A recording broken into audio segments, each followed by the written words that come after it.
juga bertambah kepada aktivis kemanusiaan di dalam kota.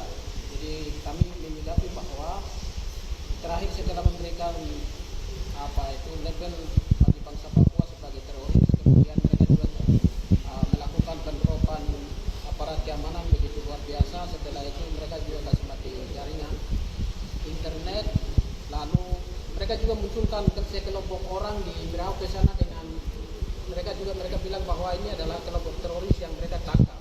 Jadi saya pikir ini hanya sebagai sebuah skenario yang dibangun oleh Jakarta untuk melegalkan label yang diberikan oleh Jakarta. Jadi kami berharap kepada pemerintah Republik Indonesia bahwa kami tuntut untuk hak peninjauan sendiri di sini. Kami di sini berjuang secara damai sejak 1961 sampai dengan hari ini. Orang Papua berjuang untuk hak peninjauan nasib sendiri.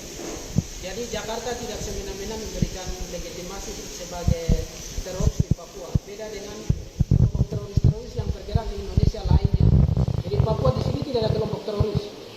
Papua di sini ada kelompok pejuang yang memperjuangkan hak kemerdekaan kedaulatan bangsa Papua melalui mekanisme referendum. Jadi saya pikir Jakarta tidak bisa ambil kesimpulan dengan sikap semena-mena, tetapi saya pikir Jakarta juga harus perlu melihat keinginan dulu rakyat Papua hari ini bagaimana. Apa yang menjadi keinginan rakyat itu Jakarta perlu dengar dan cari solusi damai untuk menyelesaikan konflik di Papua. Itu pertama. Yang kedua itu kami juga tuntut bahwa kawan Victor J.Imo itu ditangkap karena kasus rasisme. Saya pikir kasus rasis itu saya salah satu yang ditangkap kemudian dipenjarakan dan menjalani proses hukum kasus rasisme. 7 diantaranya salah satu saya menjalani proses hukum di Balikpapan. Saya pikir proses hukum tentang rasisme sudah selesai. Jadi kawan pikir tidak perlu diproses hukum. Kalau boleh Polda Papua Barat yang sedang menahan tahanan rasisme hari ini harus dibebaskan tanpa syarat. Tidak boleh lagi ada proses hukum.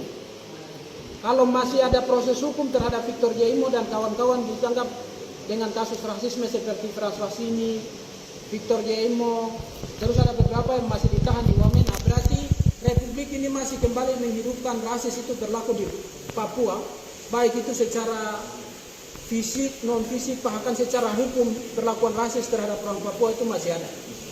Saya pikir begitu. Dan itu juga membangkitkan semangat nasionalisme orang Papua untuk terus melakukan perlawanan terhadap Indonesia. Jadi saya pikir tuntutan kami, KNPB, Victor J.Imo dan rekan-rekan yang masih ditahan karena kasus rasisme segera dibebaskan tanpa syarat. Yang ketiga, kami juga minta supaya hentikan perang bersenjata yang dilakukan oleh aparat keamanan dengan TPNPB hari ini di wilayah Dugama, Bintang Jaya, Tembakapura, Pegunungan Bintang, kemudian hari ini di Lada menjadi sasaran empuk bagi kolonial Indonesia. Saya pikir dengan angkat senjata tidak akan menyelesaikan konflik.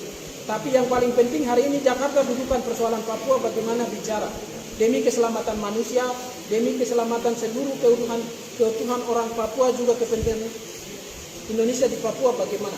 Jadi kami berpikir bahwa hari ini penyelesaian bukan dengan kekuatan aparat keamanan, tapi penyelesaian konflik harus dengan cara-cara yang damai dan martabat, supaya orang Papua juga bisa menerima Indonesia sebagai bagian dari kehidupan orang Papua. Tapi kalau Indonesia melakukan sikap seperti ini, pasti tetap saja luka itu terus menambah dan orang Papua tidak akan percaya terhadap Indonesia.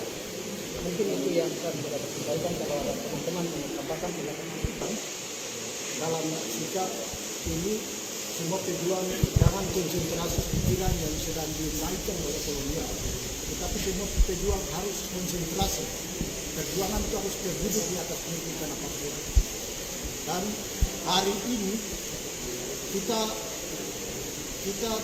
jangan terpengaruh dengan kata-kata atau bahasa yang dikeluarkan oleh kolonial, tapi kita fokus dan menyerukan seluruh wilayah tanah Papua fokus dan kerja untuk lahirkan MSN di Papua Barat untuk menentukan nasib sendiri masa depan negeri tanah Papua. Sekian dan terima kasih. Papua.